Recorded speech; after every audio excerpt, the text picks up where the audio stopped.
New Year's resolutions.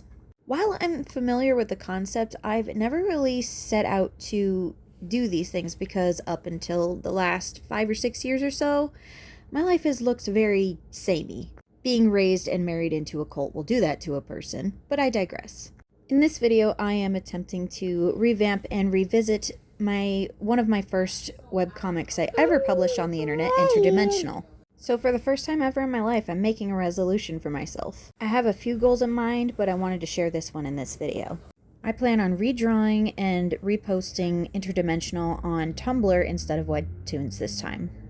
Interdimensional is a supernatural mystery series of two people that can travel the dimensions, a witch and a ghoul, that always seem to find themselves in the wrong place at the wrong time and getting pulled into bullshit.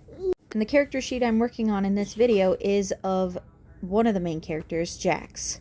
His name has since changed since the original posting of this webcomic. The reasons for that are varied. One was the person that was editing the original story. We are no longer friends, so a lot of the character designs and names have changed. We had a bit of a falling out.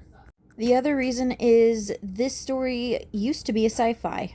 Making it a sci-fi was a workaround to the restrictions I had being in a strict religious cult. So if it ever got published and I made money off it, nobody could take me into the back room.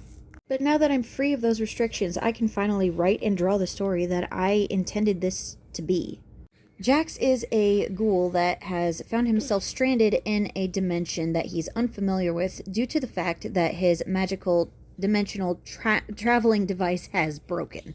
And until he can get it fixed, he starts taking odd jobs using his background as a bounty hunter to make money. Along the way, he meets Adriana, a very old witch that looks deceptively young for her age. No spoilers, but there is an incredibly traumatic backstory that comes with that, and consequences of her actions. Alongside Adriana is her faithful companion and familiar, Rofakal, a talking demon raven that likes to talk a lot of shit. And despite everything they go through, they end up building a sort of family unit around themselves. And this is just a mere fraction of the story that I want to tell with these characters. And that's why, for the first time in my life, I am setting a New Year's resolution, because I would like that to be my career, that I would like that to be a story that I share and people enjoy. And among other things, I would like to draw more and make more art for my storefront on Redbubble. And possibly get a few more art commissions along the way too. Another big thing I'd like to do is to post more on YouTube and build my audience here. Because I find doing these story times and these little audio recorded speed drawing videos to be really relaxing and really fun and a great way to express my creativity. I also know it's not going to be easy. I'm a stay-at-home mom full-time, and while I do get commissions here and there, it's not nearly enough to even get the bare basics. And don't get me wrong, every little bit helps. There have been times where a commission came through right on time to get gas and groceries and pay the phone bill on time, things like that.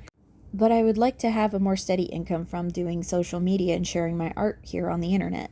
Haven't quite figured out how to do that just yet, but I am learning. And as far as animation goes, I like it, but it just takes so much time. I might make more animatics in the future just because those are a little easier to manage. Still get a really cool effect when you find cool audio to put the animatic over. Attempting to do all of this while raising a toddler at home has proved challenging, but not impossible. And I feel by setting goals like this for myself, I will be able to accomplish it, and I didn't make an impossible list that I couldn't adhere to. That is a common thing that I've seen people struggle with making these New Year's resolutions, is they make this huge laundry list of goals that they want to accomplish, and if they haven't accomplished it by 6 months in, at least halfway, they get disappointed and give up. When that doesn't really need to be the case. Just because things don't go the way that you planned doesn't mean that you failed. You still do the thing. You're still making that thing. You're making that music. You're drawing that art. You're writing that story. You're making those videos. And something I would hope everybody keeps in mind if they decide to make content on the internet is those people that blow up really quickly, they won the fucking lottery. It doesn't make your content any less good or enjoyable to watch because you didn't become an overnight success. In fact, I think it's safe to argue that the slow burn reward system of gradually growing your audience is more effective. Because by doing that, you built an audience that's going to last. Hell, there's another video that I want to do at some point on why I don't draw fan art. I have similar opinions with that because by drawing fan art, people follow me for those characters. They don't actually like my artwork or my characters. And even if I blew up, it would not be sustainable. Because then people would be questioning where the comic fan art is and where their favorite characters are and why am I showing all of this stuff. And I know that's not the case all the time. There have been artists that started off with posting fan art and then they started gradually introducing their own characters, which I think is very cool, but I do not have nearly the amount of patience or bandwidth in order to do that for myself. And that's okay, because I'm figuring this out as I go along, and I'll do it in my own time. My goal here is to share my art and my opinions and entertain you. If you walked away from one of my videos being entertained and even learning something new, I am happy. And that's where I want to wrap it up. If you made it this far, thank you, and I'll see you in the next video. Bye for now.